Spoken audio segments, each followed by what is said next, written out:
अस्सलाम वालेकुम class. Please थोड़ा वेट कीजिए ताकि हमारे स्टूडेंट्स ज्वाइन कर लें।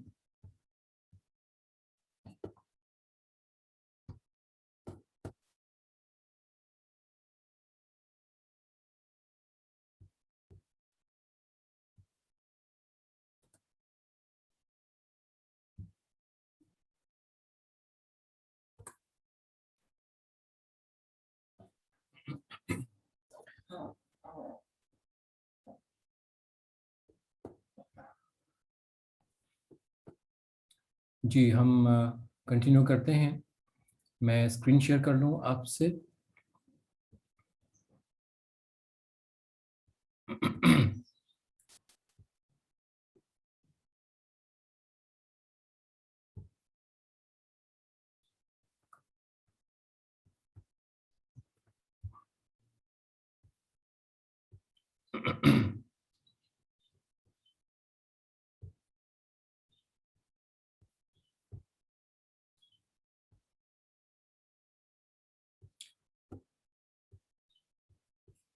जी क्लास, आप ज्वाइन हो जाइए ताकि हम कंटिन्यू कर सकें।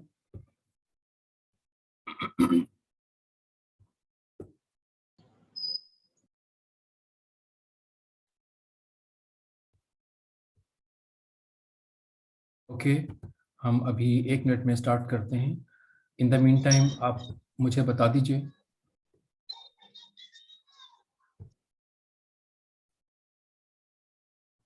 इन द मीन टाइम आप मुझे बता दीजिए कि हमने लास्ट क्लास में कहाँ तक पढ़ा था। आप मुझे चैट एरिया में बता दीजिए।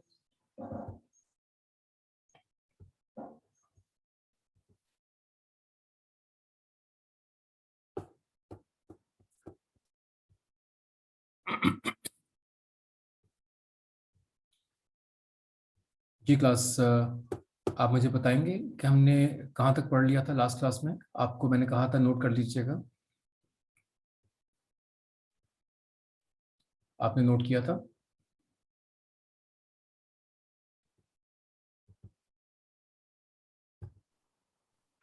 जी क्लास, मैं वेट कर रहा हूँ।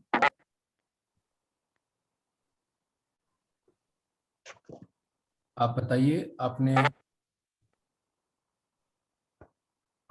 तारिक, आपका माइक म्यूट क्यों नहीं है?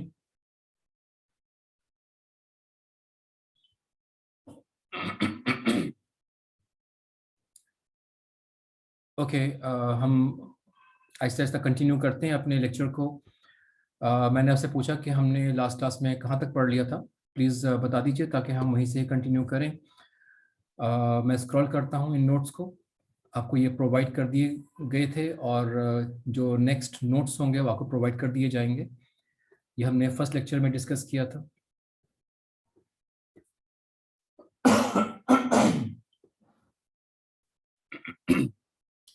ये भी टेबल हमने डिस्कस कर लिया था। ये फिगर 1.2 हमने डिस्कस की थी लास्ट क्लास में। फिर हमने कुछ डेमोन्स्ट्रेशन प्रॉब्लम 1.3 भी डिस्कस की थी बुक में जाकर। और हमने ये डिस्कस किया था कैलकुलस ऑल्टरनेटिव, हम किस तरह से कैलकुलेट करते हैं। और यहाँ पर हम ये देखते हैं कि हम अगर अपनी मैनेज मार्जिनल बेनिफिट्स या मार्जिनल कॉस्ट या मार्जिनल नेट बेनिफिट्स कैलकुलेट करना चाहते हैं तो उनका हम डेरिवेटिव लेते हैं विद रिस्पेक्ट टू क्वांटिटी। क्योंकि क्वांटिटी ही हमारे पास एक वेरिएबल है जिसको हम यहाँ पर डिस्कस करते हैं। Benefits in quantity divided by total quantity, similarly cost of quantity divided by total quantity. तो इस तरह से हम इनकी आइडेंटिफिकेशन करते हैं, कैलकुलेशंस करते हैं। ओके, तज़ीन, आपने कहा कि ये चैप्टर हमारा कंप्लीट हो गया था सर। ठीक है, मुझे समझ में आ गया। और मैंने आपको ग्लॉसरी भी बता दी थी कि आपके पास यहाँ पर है। और आज हम चैप्टर 2 स्टार्ट करेंगे। ऐसा ही है, हम आज चैप्टर 2 स्टार्ट करेंगे। एक दफ़ा और बता दीजिए तज़ीन कि हमने चैप्टर 2 स्टार्ट करना है।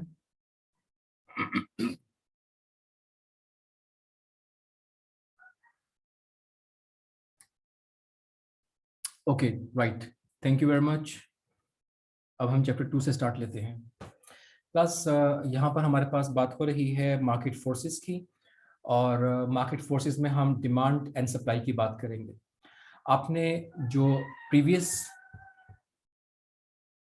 इकोनॉमिक्स के सब्जेक्ट्स पढ़े हैं उनमें आपने माइक्रो इकोनॉमिक्स या मैक्रो इकोनॉमिक्स की डिटेल्स को पढ़ा होगा, और डिमांड एंड सप्लाई ऐसे टॉपिक्स हैं जो आपको बिल्कुल बिगिनिंग से बताए जा रहे होते हैं, क्योंकि इकोनॉमिक्स में डिमांड और सप्लाई ही मेन वो पोर्शन है जिसके थ्रू हम तमाम कैलकुलेशंस करते हैं और इकोनॉमिकल सिचुएशंस को आइडेंटिफाई करते हैं। यही इसमें सारा काम होता है। और भी बहुत सी चीज़ें हैं जो कैलकुलेट की जाती हैं, लेकिन ये मेन पॉइंट्स हैं जिनको हम डिस्कस करते हैं। और यहाँ पे हम डिमांड एंड सप्लाई की ही बात करेंगे। होंगे तो वही बेसिक कॉन्सेप्ट्स, लेकिन उनको हम कुछ डिफरेंट वे में डिस्कस करेंगे। जैसे क्लास आपको मैं समझाने के लिए एग्जांपल बताऊं कि आपने प्लस माइनस डिवाइड मल्टीप्लाई करना तो बहुत शुरू में स्कूल में सीख लिया था आपने, ग्रेड 1 में, क्लास 1 में, क्लास 2 में, क्लास 3 में इन चीज़ों को स्टडी कर लिया था। लेकिन अगर आपसे कहा जाए कि आप इस वक्त अगर अकाउंटिंग पढ़ रहे हैं या फाइनेंस पढ़ रहे हैं तो उसमें आप क्या कर रहे हैं, तो इनफैक्ट आप उन बेसिक चीज़ों को ही यूज़ कर रहे होते हैं, लेकिन डेफिनेटली एडवांस लेवल्स पर जाकर यूज़ कर रहे होते हैं। इसी तरह से इस वक्त हम यहाँ पर डिमांड एंड सप्लाई के वही बेसिक कॉन्सेप्ट्स, वो जो हमारे पास दो कर्व्स होते हैं, डिमांड कर्व एक डिक्लाइनिंग कर्व हमें नजर आता है, सप्लाई कर्व हमें एक इंक्लाइनिंग कर्व नजर आता है। कॉन्सेप्ट्स तो वही हैं, लेकिन हम इनके अंदर और क्या कुछ देख सकते हैं ये हम आइडेंटिफाई करने की कोशिश करेंगे। कुछ थोड़ा सा आगे बढ़ेंगे बेसिक्स जो आप पढ़ चुके हैं उनसे। सो क्लास हम शुरू करते हैं, और इसको मैं थोड़ा जूम करता हूं आपके लिए इस तरह से। Market forces, demand and supply की बात हो रही है। इंट्रोडक्शन में लिखा हुआ है supply and demand analysis is a qualitative forecasting tool. देखें, हम जब डिमांड और सप्लाई की बात करते हैं तो यहाँ लिखा हुआ क्वालिटेटिव। जब हम ग्राफ्स को देखते हैं, एक डिमांड लाइन नीचे की तरफ आ रही है, सप्लाई लाइन कर्व ऊपर की तरफ जा रहा है, तो हमें वहाँ पर उनके एक्स एक्सिस और वाई एक्सिस पर न्यूमेरिक फिगर्स नजर आती हैं, मतलब हम क्वांटिटेटिवली उनको एनालाइज करते हैं। लेकिन हम बहुत सी दफ़ा इनको क्वालिटेटिवली एनालाइज करते हैं, अगर ऐसा होगा तो ये होगा, डिमांड कम होगी तो सप्लाई यहाँ जाएगी, वो ऐसा होगा तो यहाँ होगा। हमारे पास जो एक्चुअल डेटा होता है वो तो क्वांटिटेटिव ही होता है, लेकिन हम जब उनको डिस्कस करते हैं, कुछ फिनोमिना निकालते हैं, एक्सट्रैक्ट करते हैं या कुछ फॉर्मुलेशन करते हैं, तो हम उन प्रिडिक्शंस में क्वालिटेटिवली बात करते हैं। अगर मार्केट में ये कुछ होगा तो ऐसे होगा, तो इसलिए यहाँ पर लिखा हुआ है supply and demand analysis is a qualitative forecasting tool used to predict trends. वो जो आपको मैं ग्राफ्स की बात बता रहा हूँ, कर्व्स हमारे पास होते हैं, demand curve, supply curve, used to predict trends in competitive markets, including changes in the price of firms' products, related products, both substitutes and complements, and the prices of inputs such as labor, services that are necessary for operations. तो हम इन तमाम चीज़ों को यहाँ पर include करने की कोशिश करते हैं, ठीक है। तो ये हमारे पास देखें, सब्स्टिट्यूट्स का मतलब ये होता है कि जैसे हमारे पास एक चीज़ के ऑल्टरनेट आपने कोई और चीज़ ले ली। फॉर एग्जांपल, जैसे कि आपने कोक नहीं पी तो आपने पेप्सी पी ली, आपने HP लैपटॉप नहीं परचेज किया तो आपने डेल या लिनोवो परचेज कर लिया। तो ये आपके पास सब्स्टिट्यूट्स हो सकते हैं। आपने एक सेलफोन नहीं लिया तो आपने दूसरा सेलफोन ले लिया। कॉम्प्लीमेंट्स हमारे पास वो चीज़ें होती हैं जो हमारे पास रिलेटेड चीज़ें होती हैं कि हम अगर ये लेंगे तो फिर ये भी लेंगे। फॉर एग्जांपल, आप सेलफोन परचेज करेंगे तो आप उसका स्क्रीन प्रोटेक्टर भी लगाएंगे, बैक कवर भी लगाएंगे, आपके पास चार्जर भी होना चाहिए है, हैंड्स फ्री डिवाइस भी होनी चाहिए है। तो इस तरह से आपके पास ये चीज़ें उसके साथ अटैच हो जाती हैं। तो ये हमारे पास कुछ हम इस तरह से इन चीज़ों को डिस्कस करते हैं। अब हमारे पास इसमें डेफिनेटली दो टॉपिक्स होंगे, जैसे चैप्टर का नाम है डिमांड एंड सप्लाई, तो इसीलिए हमारे पास यहाँ पर इंट्रोडक्शन तो एक छोटा सा हो गया जो आपको पहले से भी पता था, लेकिन अब हम मूव कर रहे हैं मेन टॉपिक डिमांड की तरफ। Manufacturer desires information about the impact of pricing decisions on the demand for its products in a small foreign market. एक स्मॉल फॉरेन मार्केट, देखिए एक फॉरेन मार्केट, जब हम कहते हैं ना फॉरेनर्स, फॉरेन मतलब हमारे मुल्क से बाहर, हम किसी और जगह जाते हैं तो हम फॉरेनर्स बन जाते हैं। अगर हम किसी और मार्केट, किसी और मुल्क की मार्केट में जाकर बात करते हैं तो वो भी हमारे लिए फॉरेन मार्केट बन जाती है। लेकिन कभी कभी हम इन चीज़ों को ऐसे भी लेते हैं कि जैसे कि आप फॉर एग्जांपल एक बिजनेस शुरू करें और आप कराची में बिजनेस कर रहे हैं, लेकिन आपने सोचा कि मुझे बिजनेस को एक्सपेंड करना है और मैं इस्लामाबाद में भी अपनी एक ब्रांच ओपन कर लूँ। अब डेफिनेटली आपने ज़रूर ये सुना होगा कि वहाँ के कल्चर, वहाँ का उठना बैठना जागना सोना काम करने के तरीके कराची से थोड़े मुख्तलिफ हैं, ठीक है। तो इसलिए फिर आपकी प्रोडक्ट की डिमांड में भी थोड़ा सा फ़र्क आ सकता है। ज़रूरी नहीं कि हर प्रोडक्ट की डिमांड में फ़र्क आ ही रहा हो, लेकिन आ भी सकता है। तो अब हम यहाँ पर यही डिस्कस करना चाहते हैं कि हमारी जो मार्केट कराची में थी, अगर उसको हम एक्सटेंड कर रहे हैं किसी और शहर में, तो हमारी एक छोटी सी एक स्मॉल फॉरेन मार्केट कहलाएगी कि हम किसी और जगह जाकर वहाँ के एनवायरनमेंट के रेस्पेक्ट स्टडी करना चाहते हैं, डिसीजंस लेना चाहते हैं, प्राइसिंग डिसीजंस, ठीक है। आप चाहें तो ऐसी एग्जांपल ले लीजिए कि आप पाकिस्तान के बाद यहाँ से निकलकर आप किसी और शहर में या किसी और मुल्क में जाकर अपनी प्रोडक्ट सेल करना चाहते हैं। जैसे हमारे पास हमारी बहुत सारी इंडस्ट्रीज श्रीलंका या बांग्लादेश या दुबई या बहुत से और जगहों पर हमारी प्रोडक्ट्स जाती हैं, तो हमें वहाँ पर अपनी प्रोडक्ट की क्या प्राइस रखनी है, ठीक है, और किस तरह से उसको मैनेज करना है, यही हम यहाँ पर देख रहे हैं। To obtain this information, it might engage in market research to determine how many units consumers would purchase each year at alternative price per unit. तो हम यहाँ पर यही देखेंगे, किसी भी जगह जाकर अपना बिजनेस शुरू करने से पहले, अपनी प्रोडक्ट की प्राइस सेट करने से पहले, कि वहाँ कंज्यूमर्स ऑल्टरनेटिव प्राइसेस क्या पे कर रहे हैं, ठीक है, ऑल्टरनेटिव प्राइसेस किस तरह से हैं। अगर फॉर एग्जांपल कोई एक, जैसे फॉर एग्जांपल हार्डीज है, अगर वो पाकिस्तान में जब एंटर हुआ तो उसका पहला कंसर्न यही हुआ था उस वक्त कि वो ये चेक करे कि यहाँ पर जो ऑल्टरनेटिव प्राइसेस हैं, ऑल्टरनेटिव उसी तरह की प्रोडक्ट्स की, वो पाकिस्तान में किस तरह से पे की जा रही है। वो ऐसा तो नहीं कि अमेरिका या यूरोप में जो प्राइसेस है वो यहाँ पर आके हमसे वो लेना शुरू कर देते, तो बहुत से लोग उनकी प्रोडक्ट परचेज ही नहीं करते, प्रोडक्ट फ्लॉप हो जाती।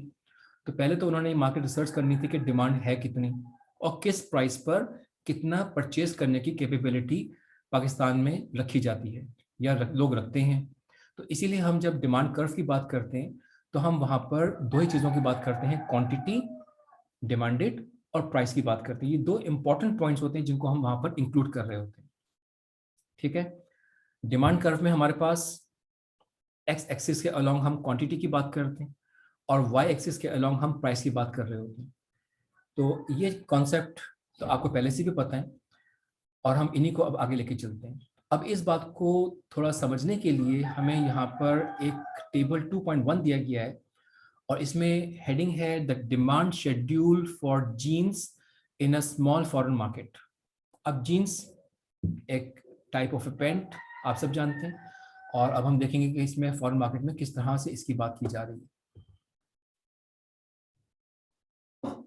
ओके, प्राइस ऑफ जीन्स अगर $0 है, मतलब अभी सेल नहीं हुई है या $0 की प्राइस है, तो उसकी jeans quantity of jeans sold कितनी हो सकती हैं, 80,000, मतलब 80,000 बेसिक रिक्वायरमेंट है, ठीक है। और अगर हम इसकी प्राइस 5 रखें, 10, 15, 20, 25, 30, 35, $40 रखें, तो $40 पे कोई भी परचेज नहीं करेगा और हमारे पास डिमांड कम होते होते 0 पर आ जाएगी, ठीक है। तो अभी हमने दो कॉलम्स को स्टडी किया कि हमारे पास $0 इसकी प्राइस, $0 प्राइस अगर हो तो 80,000 जीन्स सेल की जा सकती हैं क्वांटिटी, और हम ऐसे बढ़ाते चले जाएं तो हमारे पास वो प्रोडक्ट बिल्कुल बिकनी बंद हो जाएगी, और हर चीज़ ऐसी होती है, ठीक है।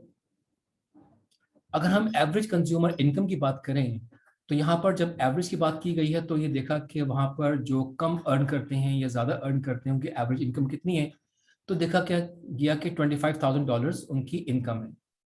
वैसे बाय द वे क्लास आपको बताऊं कि हम जब पाकिस्तान में किसी की इनकम की बात करते हैं तो हम मंथली इनकम की बात करते हैं, एक महीने में एक इंसान कितना अर्न करता है, कितनी उसकी इनकम है।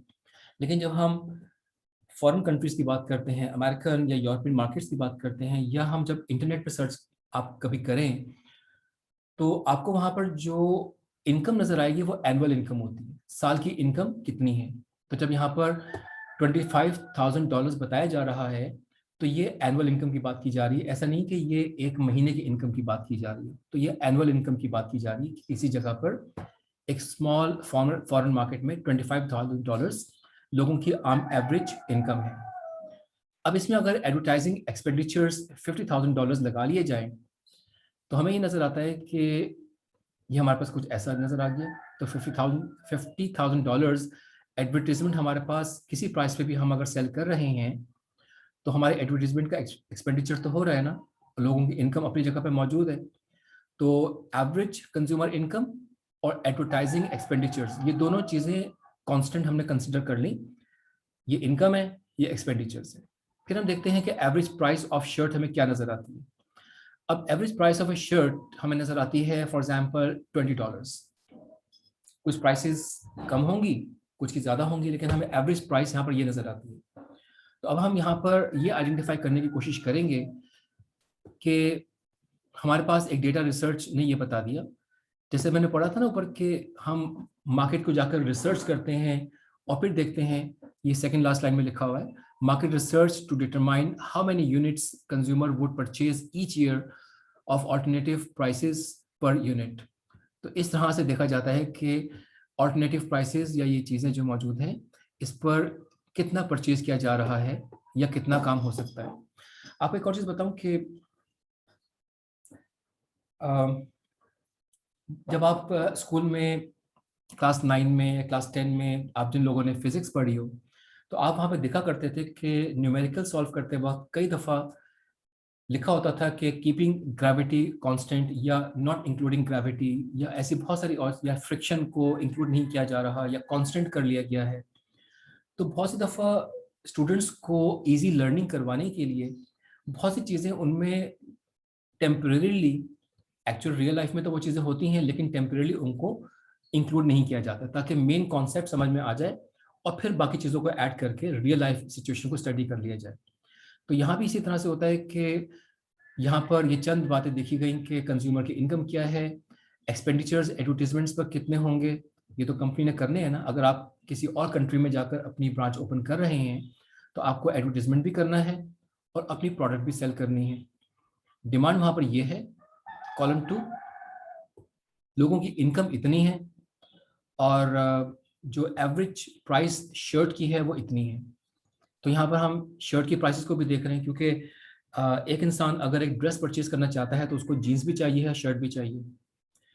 तो वो अपने ड्रेस के लिए कितना एक्सपेंडिचर कर सकता है, तो इसलिए यहाँ पर देखा गया है कि अगर वो $20 अपनी शर्ट परचेज करने के लिए स्पेंड कर रहा है तो वो जीन्स कितनी प्राइस पर लेना कंफर्टेबल फील करेगा। वैसे आपको बताऊं कि जो आपको मैं कह रहा था ना कि बहुत सारे फैक्टर्स और भी होते हैं जो यहाँ पर अभी डिस्कस नहीं किए जा रहे, उसमें बहुत सी दफ़ा फैमिली साइज को भी देखा जा रहा होता है। अगर एक इनकम फैमिली में एक ही इनकम है $25,000 और एक एवरेज फैमिली साइज 4 मेंबर्स का है या 7 मेंबर्स का है या 8 मेंबर्स का है, तो ये वेरी करता है। जितने फैमिली मेंबर्स ज़्यादा होंगे तो इनकम जब उनमें डिवाइड होगी ड्रेसेस परचेज करने के लिए तो जाहिर है कि वो कम खर्च कर सकेंगे, और फैमिली मेंबर्स अगर कम होंगे तो वो ज़्यादा खर्च कर सकेंगे। तो इससे भी फ़र्क पड़ता है कि हम अपनी प्रोडक्ट कितनी प्राइस पर सेल कर सकते हैं कंफर्टेबिलिटी के साथ। बहरहाल इस वक्त का ये टॉपिक नहीं है, दरमियान में छोटी छोटी बातें होती हैं जो मैं आपसे डिस्कस कर लिया करता हूँ, तो जब वक्त आएगा तो फिर उनकी डिटेल्स में भी चले जाएंगे। अभी पढ़ते हैं आगे और यहाँ देखते हैं कि हमारे पास लॉ ऑफ डिमांड। अभी लॉ ऑफ डिमांड तो वही है जो आप पहले पढ़ चुके हैं। Price and quantity demanded are inversely related, that is as the price of a good rises, ये फॉल्स इसका दूसरा वे लिखा हुआ है, फॉल को मत देखिए। That is as the price of a good rises, अगर प्राइस गुड की राइज करेगी and all other things remains constant, यही मैं आपको बता रहा था कि हम तमाम चीज़ों को कांस्टेंट रखेंगे यहाँ पर, उनको डिस्कस नहीं करते क्योंकि हमें अपना मेन कॉन्सेप्ट डिस्कस करना है, तो अभी हम उन चीज़ों को कांस्टेंट कर देते हैं। The quantity demanded of the good falls. अगर किसी चीज़ की प्राइस बढ़ जाएगी तो क्या होगा, क्वांटिटी डिमांडेड कम हो जाएगी। मिसाल के तौर पर आप एक कोल्ड ड्रिंक पीते हैं और वो 30 रुपीज़ की है, अगर उसकी प्राइस राइज कर दी जाए, 50 रुपीज़ कर दी जाए, तो वही कोल्ड ड्रिंक जाहिर है कि कम लोग पिएंगे। और अगर वॉइस वर्सा, अगर उसकी प्राइस फॉल कर दी जाए तो उसकी डिमांड राइज कर जाएगी। अगर 30 के बजाय आपको ये कोल्ड ड्रिंक 15 रुपीज़ की मिलना शुरू हो जाए तो हमें से ज़्यादा लोग कोल्ड ड्रिंक पीना शुरू कर देंगे। ठीक है, इसलिए इस तरह से ऐसा होता है। क्लास आपको एक छोटी सी नॉलेज की बात बताऊं दरमियान में, एक और वो ये कि आपके बहुत सारे फ्रेंड्स और कजन्स जो पाकिस्तान से बाहर रहते हैं, आपने कभी पूछा होगा या नहीं पूछा तो कभी पूछिएगा कि वहाँ पर टेलीफोन या मोबाइल फ़ोन के कॉल चार्जेस और पैकेजेस जैसे आप यूज़ करते हैं, मतलब सिंपली शॉर्टली ये है कि कॉल चार्जेस और डेटा चार्जेस वहाँ पे किस तरह से हैं। आप सुन के हैरान रह जाएंगे कि वहाँ पर महंगे और पाकिस्तान में सस्ते हैं। आपको हैरानगी की बात नज़र आएगी। अब ये सस्ते क्यों किए गए हैं, ताकि यहाँ पर लोग ज़्यादा इस्तेमाल करें। पैकेजेस जो आपको यहाँ पर नज़र आते हैं, बहुत सारे तरह के पैकेजेस, ऐसे बहुत सारे पैकेजेस, इतने ज़्यादा नंबर में पैकेजेस वहाँ पर नहीं होते मौजूद। महंगा भी है और इतने ज़्यादा पैकेजेस वहाँ पर मौजूद भी नहीं होते।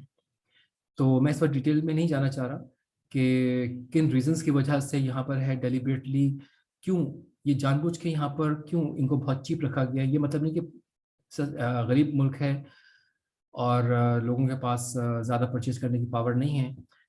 अपार्ट फ्रॉम दिस, इस बात से अलहदा अगर बात करें तो ये इसके कुछ और रीजंस हैं, कभी हम बाद में डिस्कस करेंगे। बहरहाल बात यहाँ पर यही थी कि यहाँ पर अगर वो पैकेजेस या चार्जेस सस्ते नहीं हों तो लोग ज़्यादा इस्तेमाल भी नहीं करेंगे। ठीक है, इसके बाद हम आगे चलते हैं। ये हमारे पास वही कर्व की बात की जा रही है। अब क्लास में आपको एक और छोटी सी बात बताऊं कि जब भी हम इसको बोलते हैं तो हम ये कहते हैं डिमांड कर्व, लिखा हुआ भी है डिमांड कर्व। लेकिन हम ये जानते हैं कि जब हम मैथ्स में पढ़ते हैं या ज्योमेट्रिकल टर्मिनोलॉजीज में बात करते हैं, ज्योमेट्रिकल फिगर्स की बात करते हैं, तो कर्व का मतलब होता है एक आर्क, ऐसे ये मतलब होता है। लेकिन यहाँ तो स्ट्रेट लाइन है और आपने जब भी पढ़ा स्ट्रेट लाइन ही पढ़ा है। अब स्ट्रेट लाइन जब पढ़ा है, बहुत ही रेयर आपने देखा होगा कि इसको आर्क के फॉर्म में दिखाया गया है, ज़्यादातर स्ट्रेट लाइन में दिखाया जा रहा होगा। तो फिर इसको कर्व क्यों कहते हैं? इसको स्ट्रेट लाइन कहना चाहिए या ये कहना चाहिए कि डिमांड लाइन है। आपको बताऊं कि आप मेरा माउस पॉइंटर तो देख रहे हैं, अगर ये कर्व होगा तो ऐसे होगा। ठीक है, अगर कर्व को मैं थोड़ा सा स्ट्रेट करूंगा तो ये ऐसे हो जाएगा, और स्ट्रेट करूंगा तो ये ऐसे हो जाएगा, और स्ट्रेट करूंगा तो ये ऐसे हो जाएगा। बहुत हल्का सा कर्व होगा। और मैं इसको स्ट्रेट करता जाऊं करता जाऊं करता जाऊं तो ये लाइन भी एक कर्व, ऐसा कि जैसे कर्व होता है ना, और एक और टर्मिनोलॉजी होती है टेंजेंट, एक ऐसी लाइन जो कर्व को टच करती हुई गुजरती है, उसे कहते हैं टेंजेंट। ज्योमेट्री में आपने जरूर पढ़ा होगा, किसी को नहीं भी याद तो कोई बात नहीं, कभी चाहे तो आप नेट पे जाके चेक कर लीजिएगा कि टेंजेंट क्या होता है। तो आपको एक कर्व और उसके साथ गुजरती हुई अटैच्ड एक लाइन नजर आएगी। तो स्ट्रेट लाइन या ये जो कर्व होता है स्ट्रेट लाइन के फॉर्म का, ये ऐसा कर्व होता है कि जिसका टेंजेंट भी इसके ऊपर होता है, जीरो एंगल। इसमें कर्व का एंगल जीरो होता है, तो इसलिए इसको कर्व कहा जाता है कि ये एक्चुअली है कर्व ही। ठीक है, तो ये इसको हम स्ट्रेट लाइन नहीं कहते, इसको कर्व ही कहते हैं। तो ये जो लिखा हुआ है बिल्कुल ठीक लिखा हुआ है। और मैंने आपको अभी बताया था, दोबारा इसलिए बता रहा हूँ कि आप कुछ स्टूडेंट्स कभी कभी थोड़ा सा भूल जाते हैं कि जब कभी माइक्रो इकोनॉमिक्स या मैक्रो इकोनॉमिक्स पढ़ी थी तो उस वक्त क्वांटिटी हम ज़्यादातर केसेस में एक्स एक्सिस के अलोंग लेते हैं और प्राइस ज़्यादातर केसेस में हम वाई एक्सिस के अलोंग लेते हैं। ठीक है, the straight line connecting these points, अब देखिए वहाँ कहा जा रहा है demand curve, called the market demand curve. Straight line की बात की जा रही है और डिमांड कर्व, क्योंकि स्ट्रेट लाइन भी स्ट्रेट लाइन कर्व की एक स्पेशल फॉर्म है। इंटरपोलेट्स the quantities consumer would be willing and able to purchase at prices not explicitly dealt with in the market research. तो हम यहाँ पर ये देखते हैं कि मार्केट रिसर्च तो की गई, लेकिन कई दफ़ा ऐसा होता है कि मार्केट रिसर्च में जो हमें बात नज़र आई और जब हम मार्केट में जाकर देखते हैं, मार्केट का मतलब होता है कि हमने मार्केट रिसर्च के बाद अपनी प्रोडक्ट मार्केट में लॉन्च कर दी और हमने सेल करना शुरू कर दिया। लेकिन जब हमने रिसर्च करने के बाद सेल करना शुरू किया तो कई दफ़ा हमें कुछ और चीज़ें भी नज़र आती हैं, क्योंकि हम जब रिसर्च कर रहे होते हैं तो उसमें प्रोफेशनली तो बहुत सारे वेरिएबल्स इंक्लूड करते हैं, और जब बहुत सारे वेरिएबल्स इंक्लूड करते हैं पढ़ते वक्त तो कांस्टेंट कर देते हैं ना उनको, लेकिन जब हम प्रोफेशनली काम करते हैं तो उनको इंक्लूड कर लेते हैं और रिसर्च करते हैं। और जब रिसर्च की जा रही होती है तो उसमें भी कभी कभी गलतियां हो जाती हैं, तो उसको फिर हम ठीक करने के लिए अपने कर्व्स को एडजस्ट करते हैं। मैं फिर पढ़ के बताता हूँ। इंटरपोलेट्स, ये जो डिमांड कर्व है इंटरपोलेट करता है, बताता है the quantities consumer would be willing to able to purchase would be able would be willing and able to purchase at prices not explicitly dealt with in the market research। तो कई दफ़ा market research में हमने identify नहीं किया होता या नहीं कर पाते हैं सही एग्जैक्टली, तो हमें इन फिगर्स को स्टडी करने में फ़ायदा मिलता है और फिर हम इनके थ्रू उन चीज़ों को आइडेंटिफाई करने की कोशिश करते हैं। ठीक है, मतलब आपने एक प्रोडक्ट मार्केट में लॉन्च की रिसर्च करने के बाद और प्राइस सेट कर दी, लेकिन बाद में ये पता चला कि नहीं हमारी प्रोडक्ट तो कम बिक रही है या ज़्यादा बिक रही है, तो फिर हम उसको मार्केट का करंट डेटा एक्सट्रैक्ट करते हैं और फिर रिसर्च करते हैं और फिर देखते हैं कि मार्केट में जो सब्स्टिट्यूट मौजूद थे उनकी प्राइसेस क्या थी, हमने ये प्राइस फिक्स की थी। अब हमने प्राइस अगर कम की है या ज़्यादा की है तो उससे क्या फ़र्क पड़ रहा है। ठीक है, और ये कंटिन्यूसली मॉनिटर किया जा रहा होता है, बहुत सी दफ़ा तो डेली बेसिस पे मॉनिटर किया जा रहा होता है।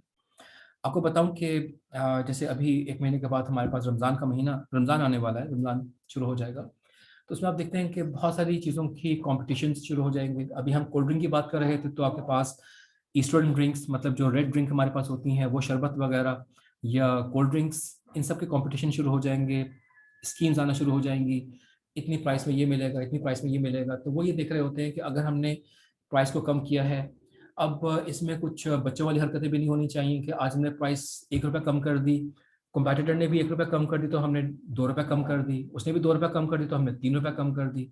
तो ये एक मैच्योर बात होनी चाहिए कि हम कितनी कम कर सकते हैं, कंपैटिटर कितने कम कर सकता है ये। लेकिन बहुत सी दफ़ा ऐसा भी होता है क्लास कि ये लोग कुछ अपने आप को कंबाइन कर लेते हैं, ज्वाइन कर लेते हैं।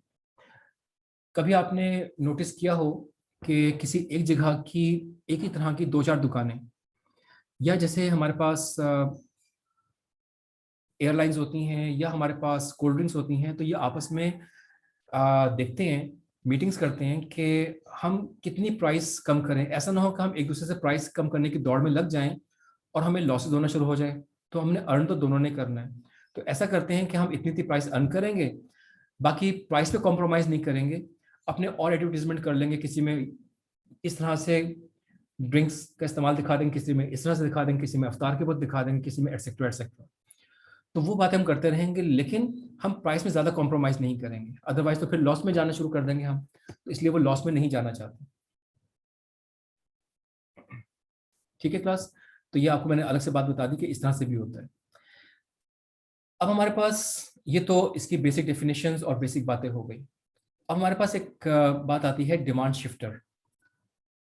शिफ्ट भी आपने पढ़ा होगा शायद पहले, सप्लाई और डिमांड शिफ्ट कर्व्स होते हैं, या नहीं पढ़े तो हम यहाँ पर पढ़ रहे हैं। Economists recognize that variables other than the price of a good influence demand are known as demand shifters। अभी तक हम ये कह रहे थे कि हमारे पास जितने भी ऐसे वेरिएबल्स हैं, ऐसी चीज़ें हैं जो अफेक्ट करती हैं हमारी प्रोडक्ट के ऊपर और हमारी प्राइस सेट करने में, उनको हम कांस्टेंट कर लेते हैं। लेकिन अब हम उनकी तरफ आहिस्ता आहिस्ता आ रहे हैं कि हमारे पास बहुत सी चीज़ें ऐसी हैं जो डिमांड शिफ्टर्स हो सकते हैं, जैसे कि आपको मैंने भी रमज़ान का बताया। जैसे रमज़ान आएंगे हमारे पास कोल्ड ड्रिंक्स की और किस मुख्तलिफ तरह की ड्रिंक्स की डिमांड बढ़ जाएगी। ठीक है, कुछ चीज़ों की डिमांड कम हो जाती है, कुछ चीज़ों की डिमांड बढ़ जाती है, हर ओकेजन पर हर इवेंट में, चाहे वो किसी भी तरह की बात हो रही है।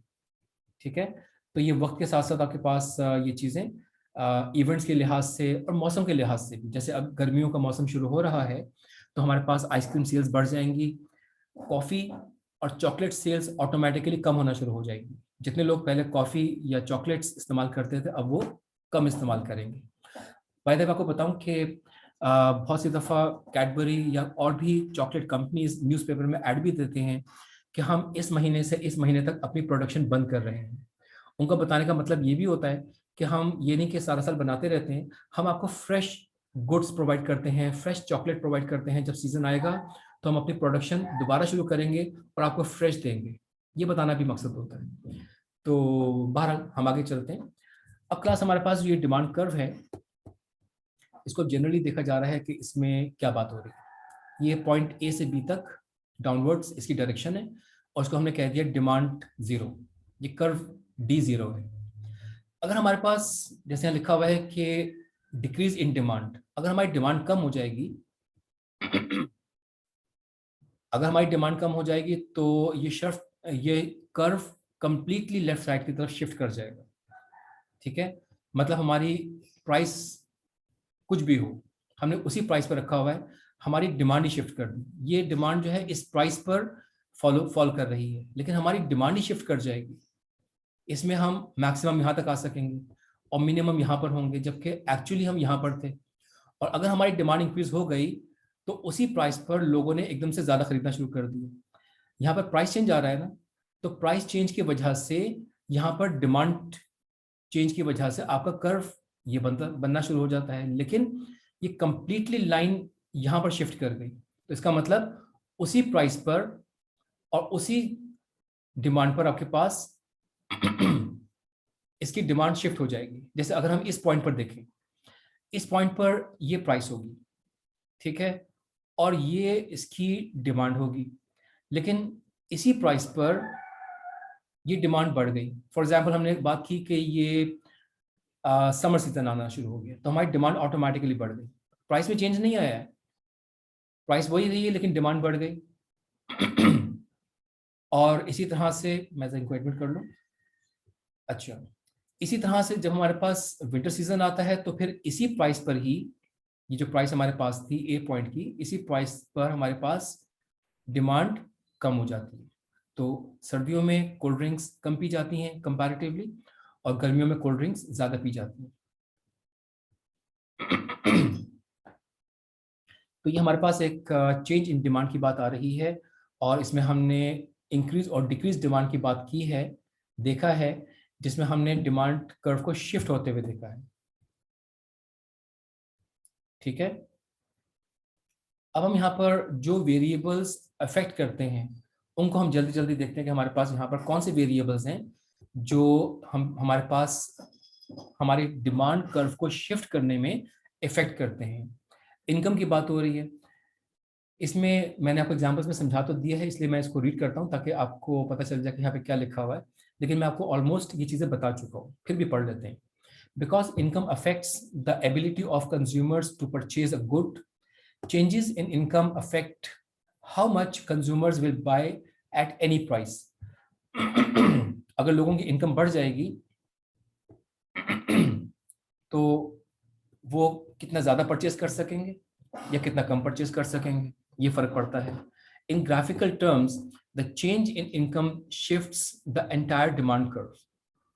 जैसे अभी हमने ऊपर देखा था कि पूरा एंटायर डिमांड कर्व ही शिफ्ट हो गया। ऐसा नहीं कि वो कर्व ऊपर या नीचे की तरफ मूव हो रहा है, ऐसा नहीं है। वो कर्व ब्लैक जो आपको नजर आ रहा है अभी आधा चार्ट, उसमें वो ब्लू कलर में शिफ्ट ही हो गया।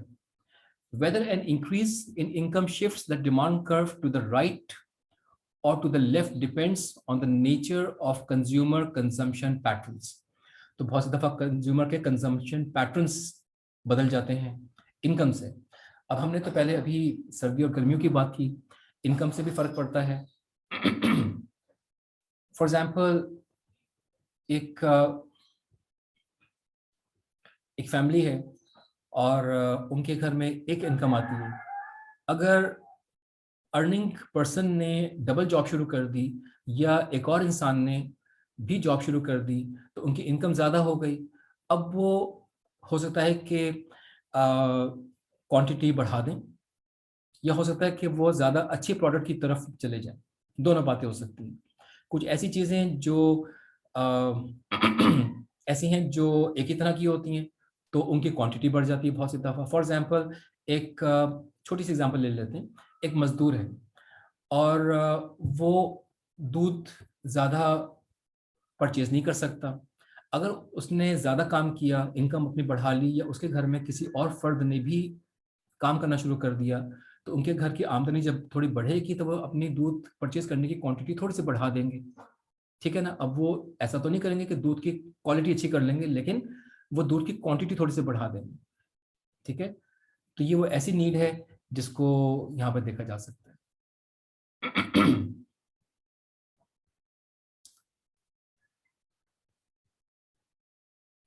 तो इसके बाद लिखा है, a good whose demand increases shifts to the right when consumer incomes rises is called a normal good. एक नॉर्मल गुड होती है जो हमारे पास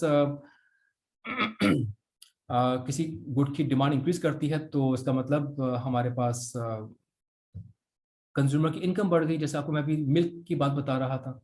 अब मिल्क तो ऐसी चीज़ है ना कि जिसके अंदर हमारे पास और वैरायटी नज़र नहीं आ रही है। जो मिल्क है वो मिल्क ही है, सब इंसान उसी को वहीं से ही परचेज करते हैं। इसके बाद लिखा है, नॉर्मल गुड्स में include goods such as steak, air travel, airline travel and designer jeans. As income goes up, consumers typically buy more of these goods at any given price. Conversely, when consumers suffer a decline in income, the demand for a normal good will decrease, shift to the left. ये आपको मैं बता चुका हूँ और ये हमने यहाँ पर देख लिया। Changes in income tends to have profound effects on the demand for durable goods, and these effects are typically amplified in developing countries and rural areas.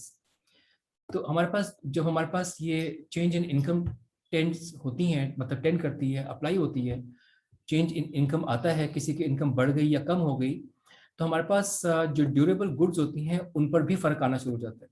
And these effects are typically amplified, वो बढ़ जाता है। ठीक है? और in developing countries and rural areas, तो ये चीज़ें हमें पे बढ़ा हुआ नजर आता है। इसका मतलब ये होता है कि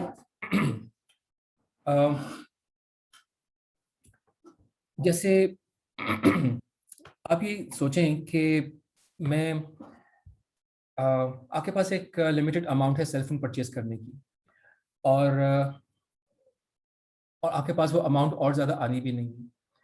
अब आप जब सेल फोन परचेज करने जाएंगे, दरमियानी एग्जांपल ले लेते हैं। आपने कहा कि मैं 10,000 रुपए तक का सेल फोन परचेज करना है। अब मार्केट में आपको कहा जा रहा है कि ये नया सेल फोन आया है, ये चाइना का है या ये किसी और कंट्री का है या कोरिया से आया है, ये बड़ा अच्छा सेल फोन है, इसको परचेज कीजिए, ये आपको ये फ़ायदा देगा, फंक्शन देगा, वगैरह वगैरह। आप सोचते हैं कि मुझे, मेरे पास 10,000 का बजट है और मेरा ये बजट बढ़ना भी नहीं है। अगर मैंने रिस्क ले लिया और ये सेल फोन ख़राब निकल आया तो मैं क्या करूँगा? मेरे तो पैसे ज़ाया हो जाएंगे, मेरा सेल फोन नहीं, मुझे नहीं मिलेगा। तो मैं ऐसा क्यों ना करूं कि जो अच्छी कंपनी है उसको लूं, चाहे उसमें चंद फीचर्स मुझे कम मिल जाएंगे, लेकिन मेरी प्रोडक्ट बहुत अच्छी होगी और वो देर पा होगी, देर तक चलेगी, खराब नहीं होगी। लेकिन अगर आपके पास फॉर एग्जांपल 25,000 रुपये हैं और आप कहते हैं कि मुझे 10,000 वाला सेल फोन परचेज करना है, तो आपकी सोच थोड़ी चेंज हो गई। अब आप कहते हैं कि अ, मैं, अगर कोई नया सेल फोन है और मुझे ज़्यादा फीचर्स दे रहा है तो मैं ले लेता हूँ। अगर कोई यार ख़राब हो भी गया तो कोई बात नहीं, मैं फिर दोबारा ले सकता हूँ, मेरे पास पैसे हैं, मैं ले सकता हूँ दोबारा से और भी ले सकता हूँ। तो इस तरह से आपकी इनकम या आपके पॉकेट साइज के फ़र्क आने से आपकी बाइंग या रिलायबल गुड्स की बाइंग का फ़र्क आ गया, तो ड्यूरेबल गुड्स की बाइंग का फ़र्क आ जाता है। In some instances an increase in income reduces the demand of a good. Economists refer to such a good as an inferior good. अगर हमारे पास इनकम बढ़ जाए तो हमारी कुछ गुड्स की डिमांड कम हो जाती है। ये तो हमारी थ्योरी से फर्क हो गया ना। लेकिन वो कब होता है? जब हमारे कोई इंफीरियर प्रोडक्ट्स हो। मिसाल के तौर पर अगर लोगों की इनकम किसी तरह से बढ़ जाए, मिसाल के तौर पर अ, हमारे पास गवर्नमेंट ये कहे, अगर कह दे शायद कि आपकी इलेक्ट्रिसिटी का रेट हमने आधा कर दिया, हमने आपके पेट्रोल के रेट्स आधे कर दिए, इसका मतलब जो आपकी इनकम हो रही है वो आपकी ज़्यादा हो गई, आपकी इनकम बढ़ गई। तो आप क्या करेंगे, अब आप ज़्यादा अच्छी चीज़ें खरीदना शुरू कर देंगे। मिसाल के तौर पर एक इंसान की इनकम, एक फैमिली की इनकम 30,000 है, 50,000 है, 80,000 है, 2 लाख है, जो भी है, अब जितनी वो चीज़ें खरीदते थे अब वो और ज़्यादा अच्छी चीज़ें खरीदना शुरू कर देंगे। मिसाल के तौर पर अगर वो अपने घर में अफराद के लिए कपड़े खरीदते थे, या बच्चों के लिए स्कूल बैग खरीदते थे, तो या शूज़ खरीदते थे, अब वो ज़्यादा बेहतर खरीदना शुरू कर देंगे। ठीक है ना? तो इस तरह से वो उन इंफीरियर गुड्स की डिमांड ऑटोमेटिकली कम हो जाती है। ठीक है? तो इस तरह से आपके पास ये बात आती है। तो हमारे पास इसीलिए हमने बात की थी ना कि हम एक ही तरह की गुड की बात कर रहे हैं। और अच्छा, कई दफ़ा हम